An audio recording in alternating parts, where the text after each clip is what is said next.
sinikap namin kontakin ang isang celebrity icon from 50 years ago. At ito na, para balanse, nandito rin po ang mga poste ng iconic TV show na 30 years nang umeere sa GMA. Wow! 30 years! Ito na po, ang unang team. Pakikilala na po natin ang Razon Family. Hi! Hello, Dong! Siyempre po, famous singer and actor nung dekada 70 na kumakanta pa rin po hanggang ngayon. Let's all please welcome Mr. Darius Razon. Hello, welcome to Family Feud. My pleasure. Grabe, it's our pleasure. And siyempre, kasama niyo po yung pamilya niyo. Yes, so, pwede niyo po bang pakilala for the very sila first sa atin? kasama ko ang aking panganay na apunita, si Mika Dariel. Hi, Mika. At ang aking bunsong apunita na pinalusog ko, walang iba kundi si Monica Siente. Hi, Monica. Welcome. At ang huli, relative ko, si Web Santos. Hi, Web. Sometime last year, nag-guest po rin sa atin dito si Miss Perla Adea at si Sir Romy Malyari na kasamahan po at kasabayan ni Sir Darius sa The Sensations. Yes, The Sensations. So, paano po ba nabuo ang grupong ito noon? Tinim kami, no? Isang grupo ni Tony Santos Sr. At nabuo nga sila Vilma Santos. Oh, and this was mga Edgar Mortiz. 70s po ba ito? 70s pa lang. 70s. Kasi mga 17 pa lang ako noon eh. Hanggang ngayon, baby face pa rin po kayo. Naman. Katulad po nitong picture na to, Sir Darius, tila natin to. Oh, di ba? Yes. Good luck sa Razon Family. Ang makakasama po nila ngayon, ang kanilang kalaban, mga host ng long-running inspirational TV ministry show which first aired dito po sa GMA noong 1995. Dito po, eto na sila, ang Team 700 Club! And of course, their team captain is a veteran broadcast journalist and producer with a career spanning 40 years. Please welcome Miss Tata Inocencio. Hi, Miss Tata. Nabuking tuloy.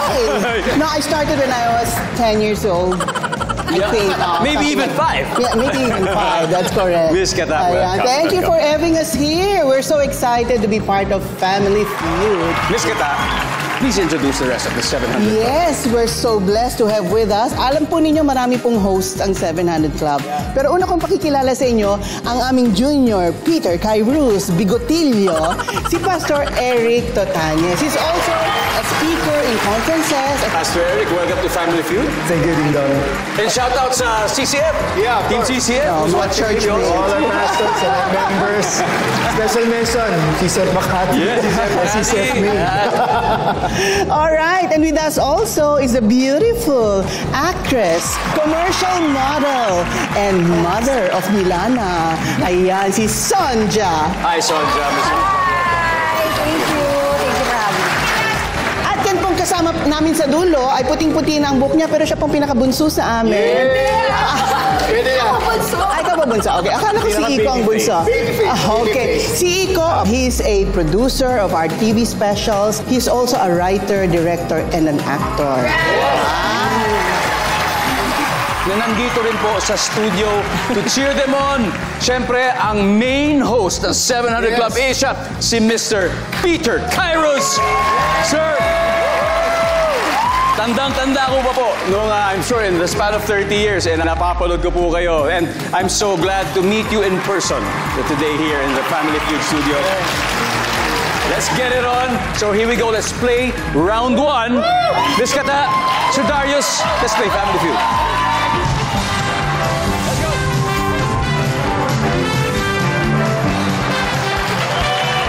Yeah.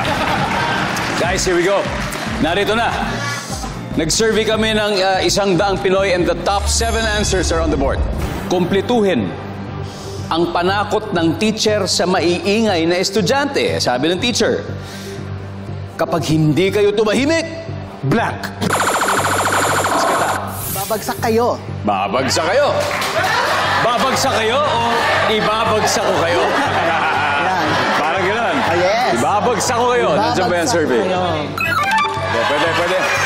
Sir Darius, may top answer pa tayo. Again, kumpletuhin ang panakot ng teacher sa yung mga maiingay na estudyante. Kapag hindi kayo tumahimik dyan, blank. Papaluin. Papaluin! Panakot lang, pero wala naman siguro teacher na Wala gumagawa nun. naman, wala. Nandiyan ba ang papaluin ko kayo? Wala. Miss Kata, pass or play? Play! Alright, let's go play round 1. So Darius. Pastor Eric, kumpletuhin ang panakot ng teacher sa maiingay na estudyante. Pag kayo hindi tumahimik, blank. Makakatikim ka ng pingot. Iba naman to. Masakit din yun. Nandiyan ba ang pingot? Wala.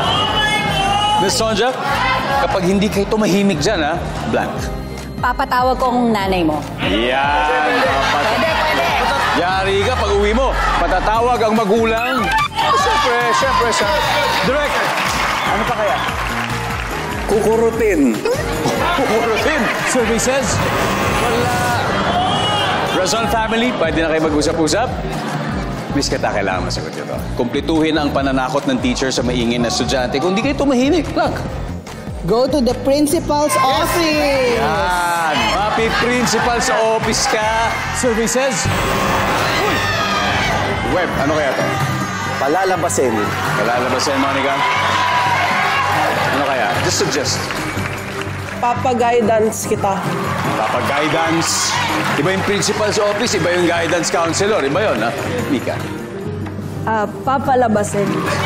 Palalabasin. Alright, Sir Darius, isang tamang sagot lang po kailangan natin. Again, sabi ng teacher, sa maingay niya estudyante, kung di ka tumahimik, blank. Dadaling kita sa principal's office. Principal's office? Parang yung sinabi nyo. Yun din yun! Naku po! Anyway, nabanggit na po kasi principal's office kanina. Pero iba kasi ang guidance counselor sa principal's office. At tignan nyo nga ang number 7. Nandiyan si guidance counselor. Number 6.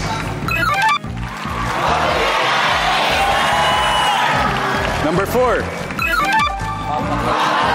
Patatayuin, squat. Number 3. Okay, mag-exam. Bibigyan ako ng quiz. And ang top answer ay palalabasin. Ganun din.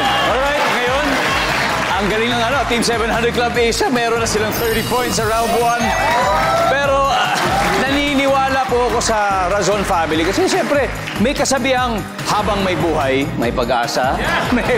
Meron pa pong 3 rounds. So marami pang oportunidad para makabawi.